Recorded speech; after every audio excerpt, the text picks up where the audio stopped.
जय माताजी मित्रों, हूँ ममता गोस्वामी। मारी चेनल ममतानी रसोई में तमारुं स्वागत छे।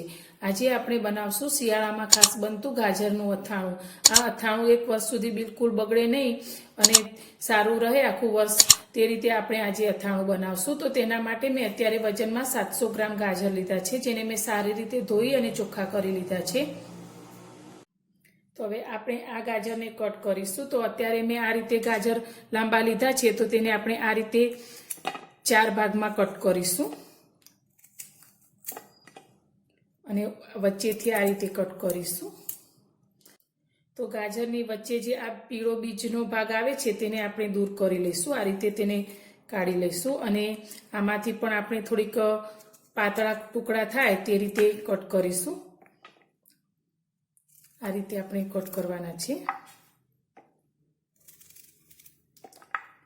तो आज रीते आपणे बधा ज गाजरना टुकड़ाने करी लईशुं। बधा ज गाजरना मैं आ रीते ऊभा टुकड़ा करी लीधा छे। हवे आपणे एक बाउल लई लईशुं अने तेनी अंदर आपणे आ बधा टुकड़ाने एड करी दईशुं। हवे आनी अंदर मैं अत्यारे 2 चमची जेटલું मीठું લીધું છે। કોઈ પણ અથાણું બનાવતા હોય ત્યારે તેમાં મીઠાનો ભાગ થોડો વધારે હોય છે, તો અત્યારે આપણે તે અંદર એડ કરીશું। અને સાથે મેં એક નાની ચમચી હળદર લીધી છે, તે આપણે અંદર એડ કરીશું અને બંને વસ્તુને આપણે ગાજરના ટુકડા સાથે આ રીતે મિક્સ કરી લઈશું। હવે આ ગાજરના ટુકડાને આપણે 10 થી 12 કલાક માટે ઢાંકી અને મૂકી રાખીશું અને વચ્ચે વચ્ચે તેને આપણે હલાવતા રહીશું। આપણે ગાજરને હળદર અને મીઠામાં રાખે 10 કલાક જેવો સમય થઈ ગયો છે। તો હવે આપણે ગાજરને જોઈ લઈશું। તો આ 10 કલાકમાં આપણે વારે ઘડીએ આ ગાજરને આ રીતે ઉપર નીચે કરેલા, તો તમે જોઈ શકો છો એકદમ સરસ સોફ્ટ આપણા આ ગાજર થઈ ગયા છે, એકદમ પોચા। તો હવે આ ગાજરની અંદર તમે જોઈ શકો છો આપણે મીઠાનું આ રીતનું પાણી થયું છે। તો હવે આપણે આ પાણીને કાઢી લઈશું। તો આ રીતની કાણાવાળી આપણે એક ડીશ લઈ લઈશું અને તેની અંદર આ ગાજરને આ રીતે મૂકી લઈશું, એટલે જે પણ પાણી છે તે બધું નીતરી જશે। આ રીતે આપણે બધા જ ગાજરને લઈ લઈશું। અત્યારે મેં કોટનનો આ રીતનો એક દુપટ્ટો લીધો છે। તો હવે આપણે આ ગાજરમાંથી બધું જ પાણી નિતારી લીધું છે। તો આ દુપટ્ટાની અંદર આપણે આ રીતે બધા જ ગાજરને પાથરી લઈશું। આપણે પાણી બિલકુલ આમાંથી સુકાઈ જાય તે રીતે ગાજરના ટુકડાને આ રીતે રાખવાના છે અને આપણે બિલકુલ તડકામાં નથી લઈ જવાના। આપણે તેને પંખાની હવાથી આ પાણી સૂકવીશું, તો આપણું આ ગાજરનું અથાણું 1 વર્ષ સુધી બિલકુલ બગડશે નહીં। તો આ રીતે આપણે બધા ટુકડાને ગોઠવી લઈશું। બધા જ ગાજરના ટુકડાને મેં આ રીતે છૂટા છૂટા ગોઠવી દીધા છે।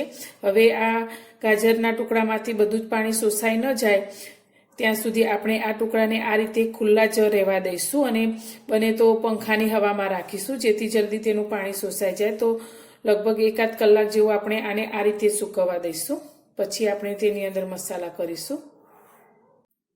આપણા ગાજરના ટુકડા એકદમ સરસ રીતે કોરા થઈ ગયા છે। તમે જોઈ શકો છો આ રીતના બિલકુલ પાણી અંદર ન રહે તે રીતે કોરા કરી લેવાના। હવે અત્યારે અથાણામાં રેડવા માટે મેં સિંગ તેલ લીધું છે, તો આપણે તેને ગેસ પર મૂકી દઈશું અને ગેસને ચાલુ કરી આ તેલને એકદમ ગરમ કરીશું। આપણે કોઈ પણ અથાણું બનાવતા હોઈએ ત્યારે સિંગ તેલનો ઉપયોગ કરવાનો, તેનાથી અથાણું લાંબો સમય સુધી સારું રહે છે। તો આપણે તેલને એકદમ ધુમાડા નીકળે તેટલું ગરમ કરવાનું છે। તો આપણું તેલ ગરમ થાય છે ત્યાં સુધી આપણે અથાણા માટેનો મસાલો તૈયાર કરીશું। મસાલો તૈયાર કરવા માટે અત્યારે આ રીતનું એક મોટું વાસણ લઈ લઈશું। હવે સૌથી પહેલા આપણે તેની અંદર રાઈના કુરિયા લઈશું। તો રાઈના કુરિયા મેં અત્યારે 2 ચમચી લીધા છે અને વજનમાં આપણે 25 ગ્રામ જેટલા લીધા છે, તે આપણે આ રીતે અંદર પાથરી લઈશું।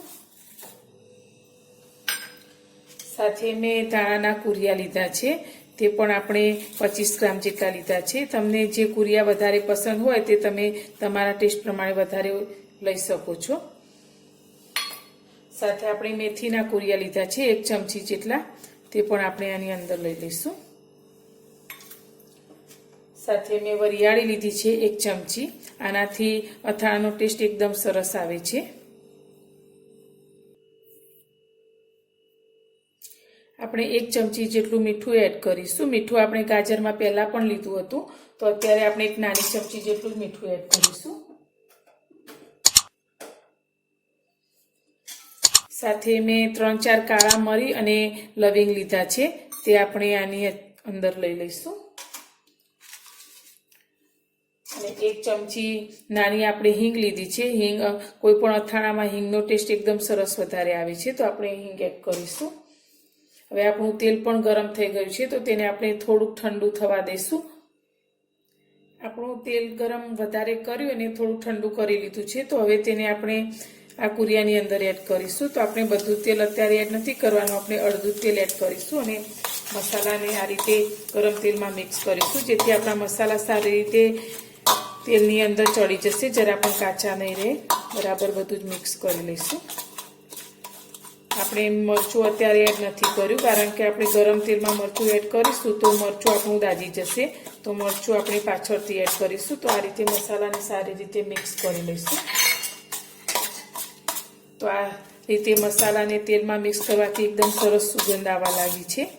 તો હવે આ તેલ સાથે મસાલાને આપણે 5-6 મિનિટ માટે ઠંડા થવા દઈશું.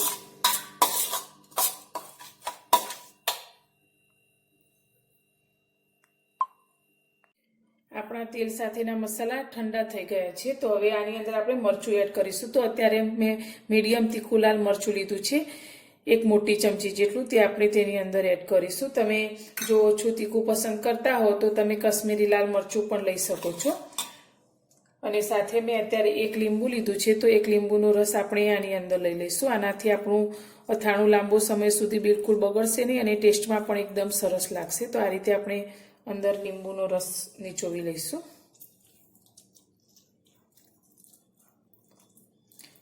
તમને મારો આ ગાજરનો અથાણું બનાવવાનો વિડીયો જો પસંદ આવે તો વિડીયોને લાઈક જરૂરથી આપજો. બધું બરાબર આપણે મિક્સ કરી લઈશું.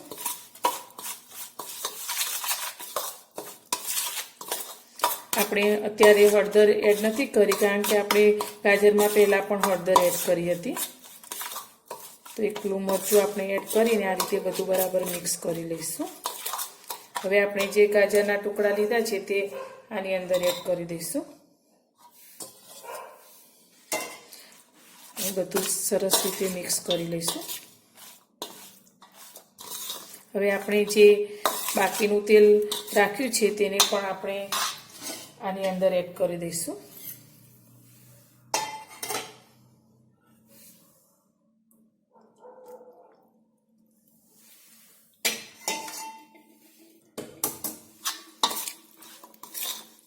બધું જ આ રીતે સારી રીતે મિક્સ કરીશું.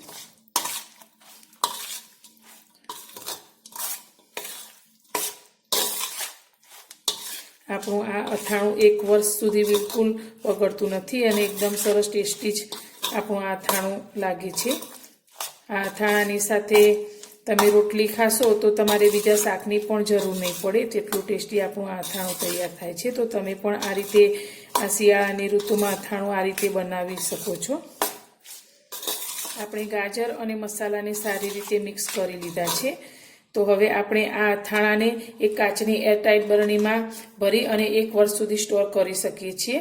અને આને આપણે 4 થી 5 દિવસ પછી ખાવાના ઉપયોગમાં લઈ શકીશું, કારણ કે 4 થી 5 દિવસ પછી એકદમ સરસ રીતે મસાલો આપણા આ ગાજર સાથે મિક્સ થઈ જશે. તો તમને મારો આ ગાજરના અથાણા બનાવવાનો વિડીયો પસંદ આવ્યો હોય તો વિડીયોને લાઇક અને શેર જરૂરથી કરજો. અને મારી ચેનલ પર નવા છો તો ચેનલને સબસ્ક્રાઈબ કરજો. તો ફરી મળીશું એક નવી જ રેસીપી સાથે નવા વિડીયોમાં.